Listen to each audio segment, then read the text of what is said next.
Bismillahirrahmanirrahim. Assalamualaikum warahmatullahi wabarakatuh. Waalaikumsalam warahmatullahi wabarakatuh. Temu saya Akbar Zainuddin di channel YouTube FPA Gontor. Saya silaturahim ke pesantren-pesantren.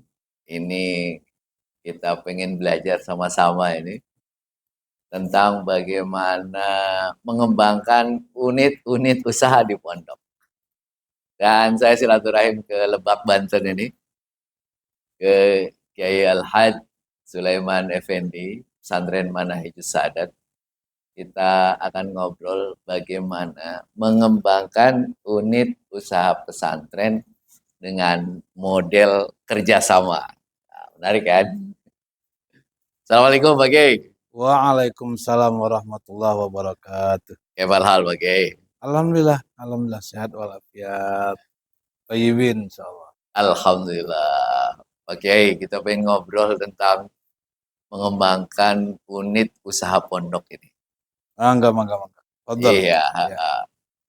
Ahlan. Di sini ada berapa banyak Ustaz, unit usaha pondok? Unit usaha yang sudah berjalan di kita keseluruhan ada 14. 14 ya. Ya. Tapi belum semuanya berjalan dengan maksimal. Ada beberapa yang sudah berjalan dengan baik, ada yang masih tertatih-tatih.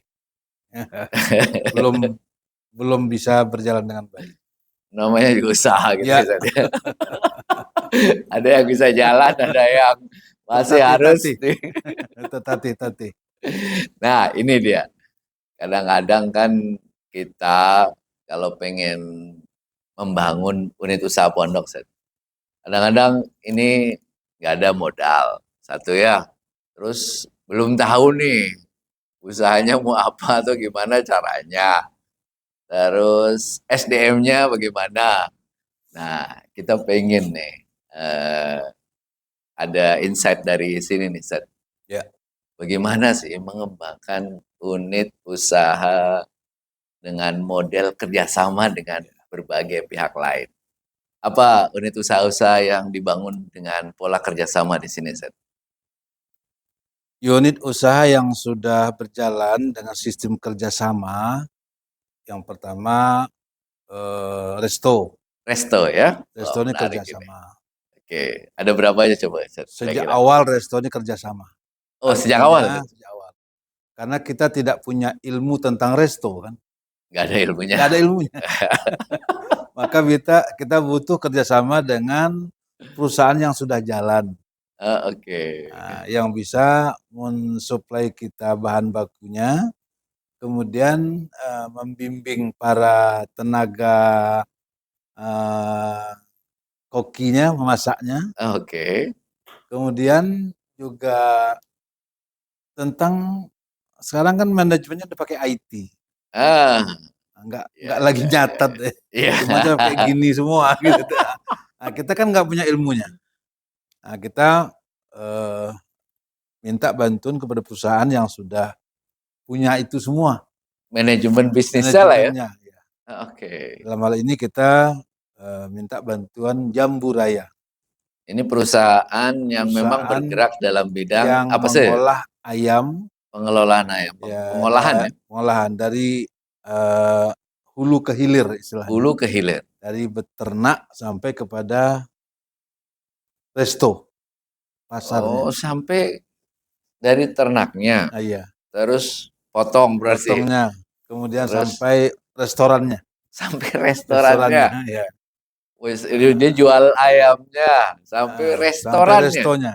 Oh, pengembangan unit usahanya. Ini tentunya pondok-pondok melihat kepada potensi pondoknya. Santrinya seperti apa, banyaknya. Kalau santrinya dikit berarti kan bisa gerobak-gerobak saja. Bisa namanya pakai kontainer saja yang 3 meter. Oke. Kalau besar ya mungkin 500 ke atas bisa berbentuk resto. Oh, jadi bukan hanya resto ya? Yang kecil-kecil juga bisa ya? Gerobak. Oh, gerobak ya. Kalau santrinya hanya ratusan, saya kira gerobak itu yang paling bagus. Artinya kita tidak memerlukan investasi yang besar. Iya, Cukup iya, dengan iya, 1 juta, iya. 2 juta cukup buat tempatnya. Oh, yang penting ada tempatnya Iya, sih ya. resto itu gerobak itu. Gerobak itu ya. Jadi Nah, model kerjasamanya gimana? Kalau yang resto ini? kerjasama dengan Jambu Raya ini, pertama kita beli ayam dari Jambu Raya, Beli ayam. supply ayamnya dari mereka, ayamnya dari Jambu Raya, kita yang mengolah, kita yang menjual, kemudian nanti cara masak diajari oleh mereka, dibimbing, diawasi, supervisi, dievaluasi terus, eh, apa kualitasnya, menunya nanti Hmm. diawasi oleh Jambu Raya Bimbing dari awal. dari awal. Dari mulai misalnya Perencanaan, ini perencanaan. perencanaan. Oh, Nanti dipelajari santrinya berapa, seleranya seperti apa, kira-kira model masakan apa yang paling cocok bagi santri itu kan ada studi kelayakannya analisa, ya, analisis kelayakannya ya. analisa menu namanya. Oke. Oh, tim mereka yang akan Mereka turun, termasuk akan lihat. juga kantong santri, kekuatan belanja santri. Oh, Nah dianalisis itu juga dibilang ya. juga. Oh, penting juga ya. Jangan sampai kita menjual tapi nggak kebeli sama santri gitu lah. Oh, jadi perencanaan analisis Iya, awal. sampai ke situ. Sampai terus kemudian desain resto. Mereka Akhirnya juga. nanti mereka menentukan ini yang tepat itu adalah gerobak, ini adalah kontainer, ini adalah resto. Mereka yang Oh, menentukan. oke. Kita tentukan nanti mereka minta tenaga ke kita. Kalau gerobak berapa tenaganya, kalau resto berapa, kalau kontainer berapa. Kita serahkan tenaga itu kepada mereka. Nanti SDM SDM-nya dari pesantren. kita menyiapkan, Oke, menyiapkan terus dilatih. diseleksi dulu. Oh, diseleksi ya. Iya, seleksi Oh, dulu diseleksi. oleh mereka, kemudian yang lulus nanti disekolahkan oleh mereka. Disekolahkan oleh mereka, Oh, mereka mendidik, dididik dilatih dulu mereka. barang Berapa lama? 2 minggu. Oh, 2 minggu ya. Nanti setelah dilatih, dimagangkan dulu di resto yang sudah jalan. Oh, dimagangkan. Iya, dimagangkan dulu, baru turun ke lapangan kita. Oh, Dimagangkan dulu, karena misalnya kan urusan tenggorokan ini kan, terasa kan? harus ya kualitasnya Iya, juga harus kualitasnya kan. sama Iya, ya antara jaga satu dengan kualitas. yang lain. Oke, terus habis itu supply produk berarti ya. Supply, ya. Mereka hanya supply produk pada kita, adapun keuntungannya ya untuk pondok semuanya. Oh, biasanya kan ada franchise Tidak fee, ada, ya waralaba tidak itu ada, ratusan juta itu. tidak ada, Oh, enggak ada. tidak ada. Semua keuntungan untuk pondok. Apa Terus, keuntungannya untuk Jambu Raya? Kita beli ayam kepada mereka. oh, beli ayamnya Iya, dari ayamnya mereka. ayamnya laku kan ayam dia. Emang udah bagus lah ayamnya. Iya, Ayamnya udah dibumbui atau gimana? dibumbui sudah. Oh, sudah dibumbui ya? Jadi Oh, jadi datang itu standar ya? tergantung ayam bakar, udah ayam bakar. Rendang, ayam rendang, ayam rendang. Ayam gulai, opor, geprek, gepreknya udah datangnya udah jadi. Udah jadi. Tinggal kita naruh aja di penggorengan. Tinggal tinggal goreng aja ya. Numpungin aja ya. Oh, tinggal goreng berapa Iya, lama udah ada iya, standarnya ya. standar. Oh, Jadi bumbu ayam sudah ada di sana, udah datangnya udah pakai bumbu dia. kok bisa ya tanpa waralaba fee ya? Franchise fee itu. Ya bagi Jambu Raya kan tentunya dengan demikian maka penjualan dia lebih meningkat kan. Ya, Nah, itulah betul. untungnya Jambu Raya.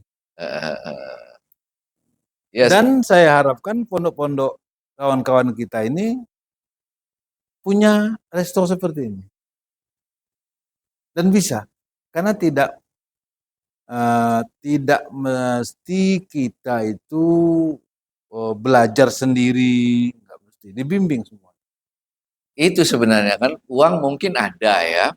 Ya ada, tetap SDM ada. ada, uang ada, tapi kan pengetahuan, Pengetahuan keterampilan, tidak pengalaman ada. menjalankan bisnis itu Iya, kan pondok iya. kadang-kadang tidak Enggak, punya. iya. Nah, Jambu Raya yang menyiapkan itu. Oh, dididik, Terus itulah bentuk kerjasamanya seperti itu. Pendidikan, pengawasan juga. Pengawasan. Tidak pernah nggak diawas, terus diawasi. Karena menu itu kan bisa berubah dia. Setelah seminggu berjalan bisa berubah. Karena kadang-kadang kelalaian karyawan, adonannya salah umpamanya. Kan sambal kita yang bikin. Sambal bikin sendiri. Pokoknya iya, karena tidak geprek tahan sambal lama matah umpamanya. Iya. Ayam itu digoreng sudah dengan bumbunya dia. Tapi sambalnya kita yang ngulek. Nah, ngulek ini kan butuh dikontrol juga. Jangan sampai nguleknya besok sama hari ini berbeda. Rasanya berbeda nanti. Ini menunya apa saja, Zat, kalau yang di sini? Kalau sini ada ayam geprek, ayam kripsi, ayam bakar, ada ayam rendang tadi. Rendang ada. Rendang ada ya. Ada geprek original. Geprek. Geprek itu bermacam-macam tuh. Saya nggak hafal juga tuh. Ada kentang, ada rolade. Itu kue-kue makanan ringan yang terolah dari ayam. Olahan ayam ya, makanan ada olahan. Bakso bakar. Bakso ayam juga? Ayam juga semuanya. Semua ayam. Semua ayam? Semuanya ayam. Jadi ada makan ringannya. Jadi kalau ada acara-acara di pondok ini, nanti konsumsinya tinggal pesan aja. Rolada sekian porsi. Bakso bakar sekian porsi. Atau ayam geprek berapa porsi. Jadi pondok ini sekarang kegiatan meeting, kegiatan apa, wisuda. Jadi ayamnya tinggal pesan ke resto aja. Nah, nanti berputar makanannya sudah terjamin sehat, kemudian uang tuh nggak keluar. Terjamin enak ya. Dan insya Allah lebih enak. Jadi menarik ya, ini unit usaha pertama yang bisa dikembangkan dengan model kerjasama itu adalah restoran ayam lah ya. Ayam, olahan ayam. Tidak hanya fried chicken, tapi bakar. Ada bakso juga. Bakso macam-macam itu, olahan ayam. Bakso dari ayam. Dari ayam ya. Jadi ada model yang gerobak, ada model yang kontainer, ada model resto. Kalau di sini resto, karena santrinya di sini di atas 500 ya. Ini menarik sekali. Jadi itu saya kira teman-teman dari para kiai ini luar biasa ini. Bisa diikuti. Bisa menjadi salah satu model ya untuk pengembangan usaha untuk di pondoknya. Itu yang pertama. Restoran ya. Ini kita di Syarifah Resto Pesantren Manahij Sadat. Ini restoran keluarga buat wali santri dan anak-anak santri. Menunya apa aja, Ustazah? Geprek original, ayam bakar, Korean barbecue, apa itu ayam? Ayam chicken juga sama. Terus ada FC original, semua pakai saus biasa.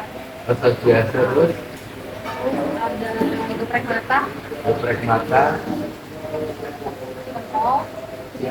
Chicken roll itu apa? Dari ayam juga, tapi udah dicampur sama sayur. Macam itu kotak-kotak. Kotak-kotak. Terus apa lagi? Ada rolet juga sama dari campuran ayam. Saya mau cobain deh rolade itu ya.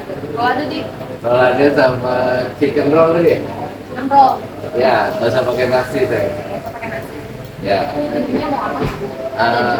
Mangga, bisa melon, jambu, alpukat,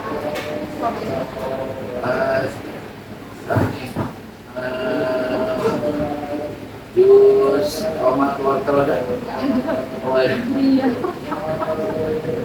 Strawberry tanpa gula sama air putih.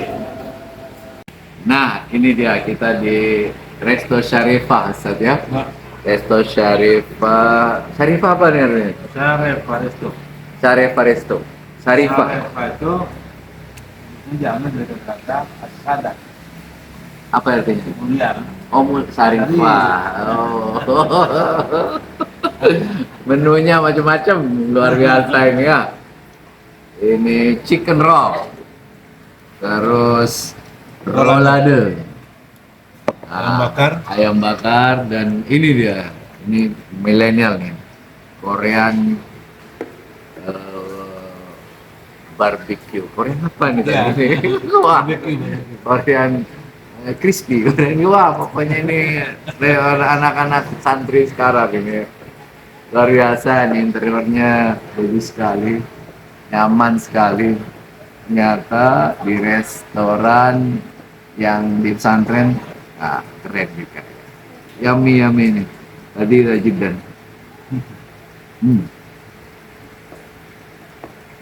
Oke. Apalagi Seth, yang bisa dikembangkan dengan model kerjasama pengalaman di sini? Oh, yang kedua yang sekarang sudah berjalan itu adalah ternak. Ternak sapi untuk kebutuhan kurban. Oh, jadi ternak ya? Ternak. Ternaknya ini apa, Zed? Sapi dengan ya? Bermacam-macam jenis. Ada sapi Kupang, sapi Bali, sapi Limosin, sapi Beek, sapi PO. Kan sapi itu ada susu, ya. Terus ada apa lagi dia? Pedaging. Ya. Ada penggemukan untuk Idul Adha. Kalau yang di sini apa? Penggemukan untuk Idul Adha. Oh, penggemukan untuk Idul Adha ya? Tidak, kita nggak melayani pedaging untuk pasar, tidak juga melayani untuk susu. Kita melayani untuk kurban saja. Itu beda-beda saja? Beda-beda perlakuannya. Oh, perlakuan kandang segala macam, model bisnisnya juga beda-beda ya? Kalau yang di sini apa sih? Kita fokus pada penyediaan sapi kurban. Sapi kurban. Ya. Sapi kurban itu kan bulan Idul Adha. Ya. Terus berarti kapan sapi-sapi itu didatangkan? Kita menyiapkan sapi itu sejak bulan puasa sudah masuk. Wah, berapa bulan berarti itu? 3-4 bulan. 4 bulan. 3-4 bulan ya. Oh, sapi itu masuk ke sini. Ya. Terus di sini? Di sini kita masuk kandang, kita gemukkan, kita kasih makan yang maksimal biar pertumbuhannya cepat, badannya bisa montok. Lepas haji kita jual.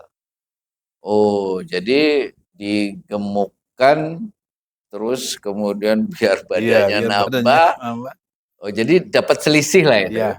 Selisih pas masuk sampai kemudian jual.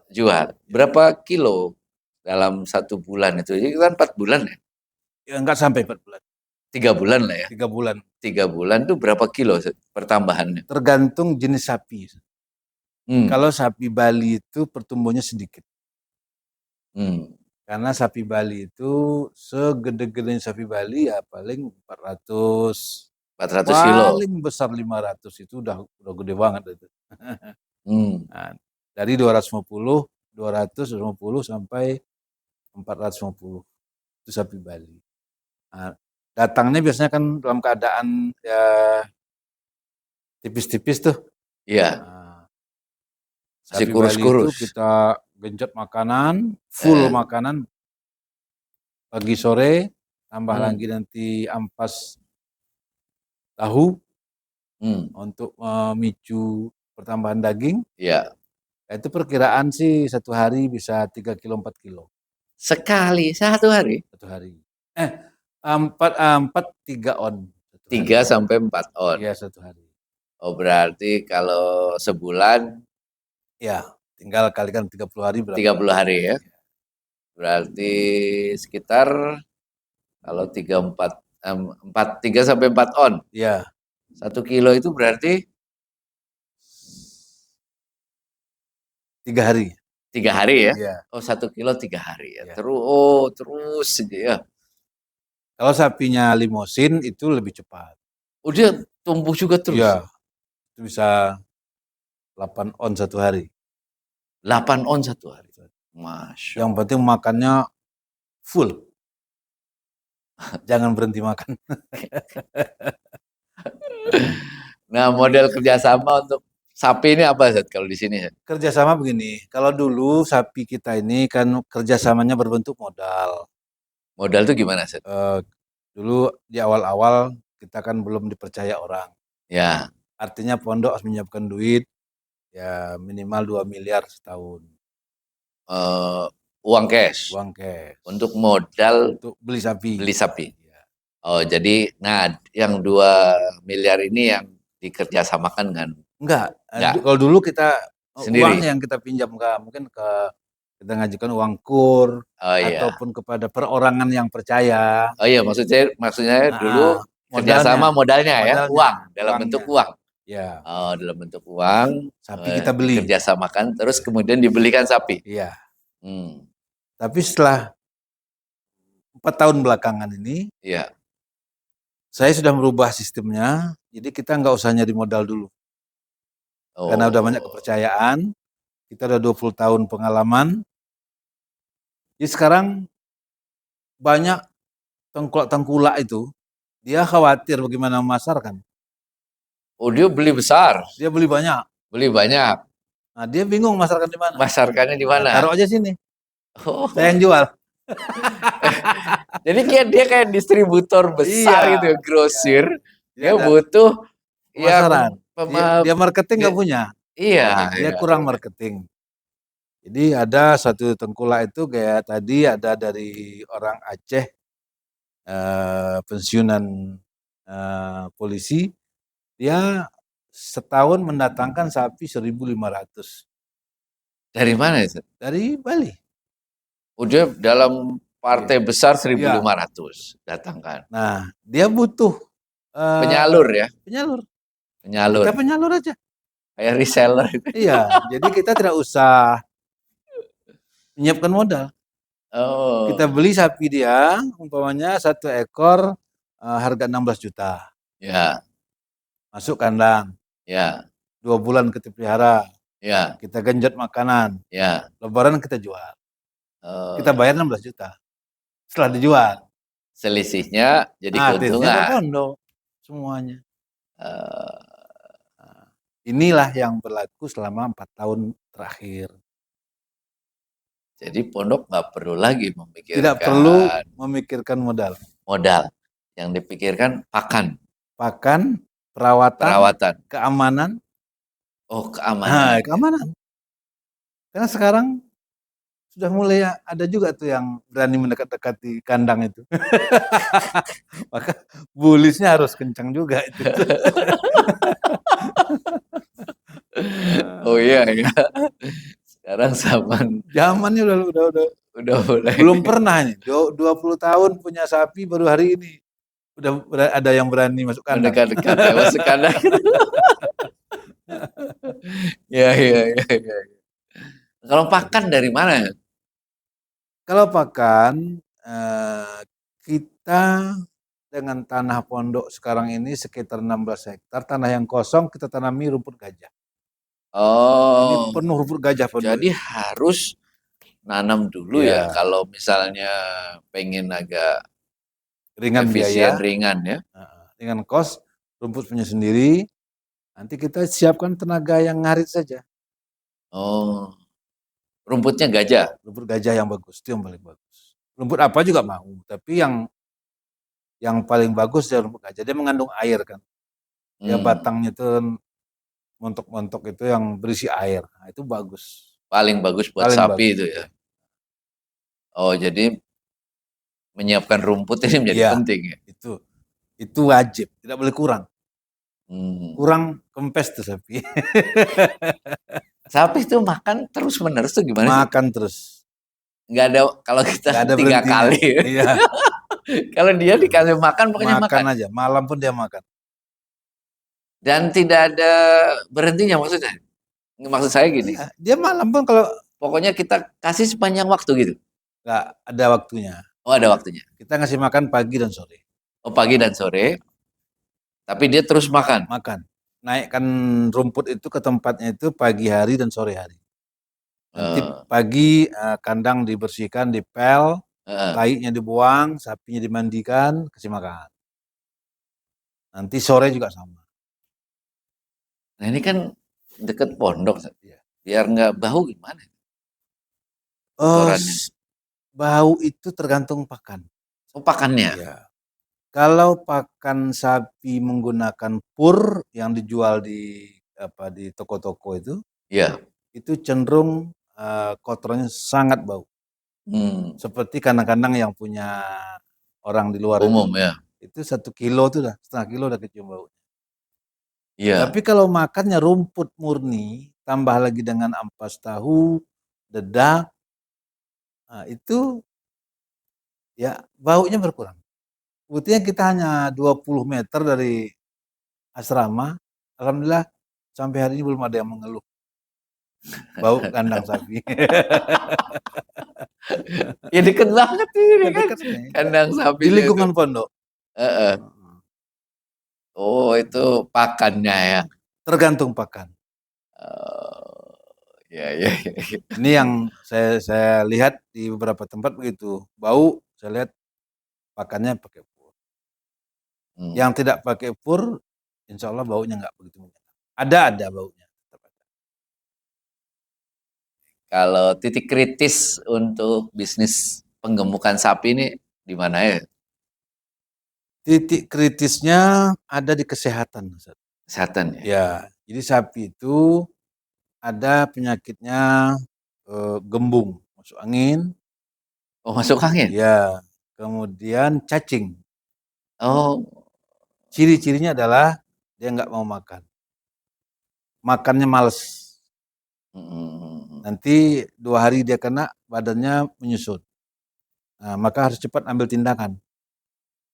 Tindakannya ya ke dokter. Datangkan dokter.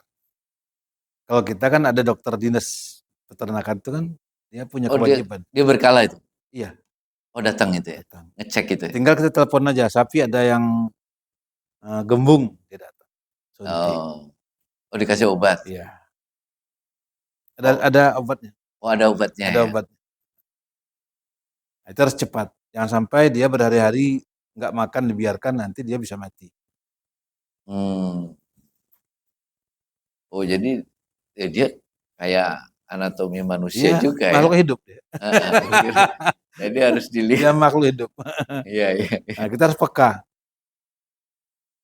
Dia nggak mau gerakannya lambat, matanya sayu, kemudian makannya pelan. Nah, itu udah. Jadi ketika taruh rumput dia pelan. Nah, itu udah nggak sehat. Kesehatan. Iya. Terus apa lagi itu?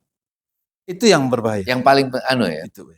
Yang paling faktor-faktor. Ya kemudian yang kedua ya penjualan, harus terjual kan sapi itu. Kalau nggak terjual berarti kan bermasalah kita.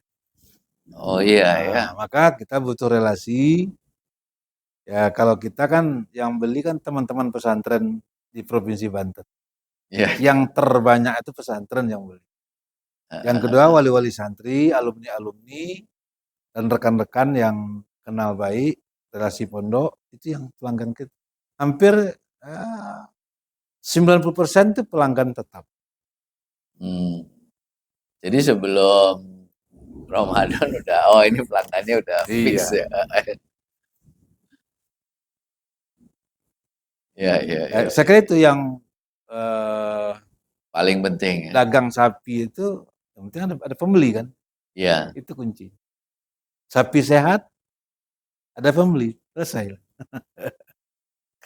Ini kan antum udah puluhan tahun. Kunci suksesnya apa nih? Kalau pengen memulai bisnis kalau di peternakan ini kuncinya kesungguhan. Karena kita berhadapan dengan makhluk hidup. Oh. Makhluk hidup itu ya hidup kan lawannya mati. Jangan sampai sapi mati. Ada perasaan juga itu ya. Makanya kita ada itu, rasa juga ya. Harus sebagai sebagai ownernya kita harus mendekati makhluk itu. Piaraan kita. Jadi kalau kita punya sapi harus jangan geli-geli masuk kandang, kotor, bau, jangan. Kita harus siap memandikan sapi, harus siap kena tai sapi, membuang tai sapi, itu harus bisa. Jadi kalau kita takut-takut dengan sapi malah sapinya juga nggak apa ya? Timbal balik ada perasaannya Iya, ya, karena hidup ya. karena makhluk hidup. Sungguhan.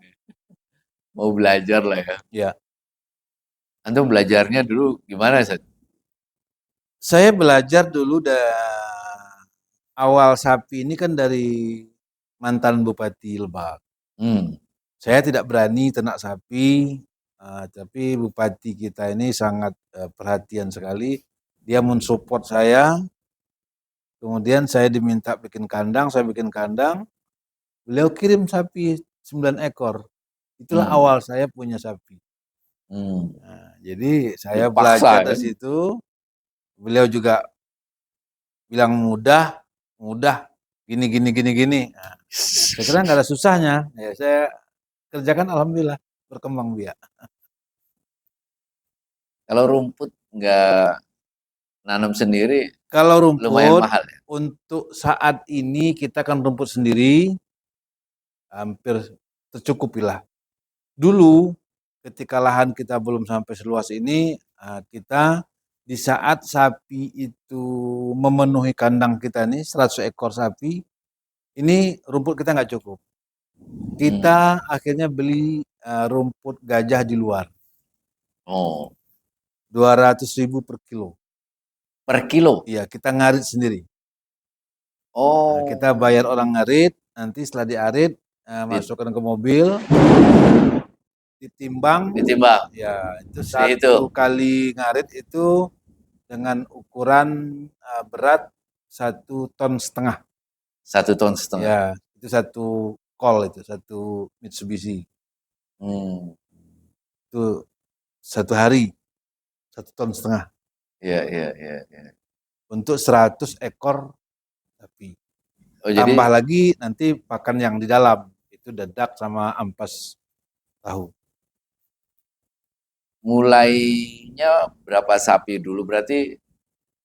Dulu kita mengawali tahun 2007. 2007-2006 mengawali sapi 9 ekor. Ketemu skala ekonomis itu berapa ekor, Set? Ya, kan operasional kan ada yang fix ya. Ya, kalau di bawah 20 itu masih berat. Berat ya? Ya. Di atas 20. Oh, di atas 20 ya. Oh, ketemu skalanya baru menguntungkan. Baru Iya. menguntungkan ya. Kembali modal lah. Iya. Kalau di bawah 20 berat. Oh, kalau di bawah 20 berat ya. Berat. Berarti di biayanya atas besar. 20 biaya operasionalnya ya. Saat ini kan ada beberapa model kerjasama ya yang sudah antum jalankan.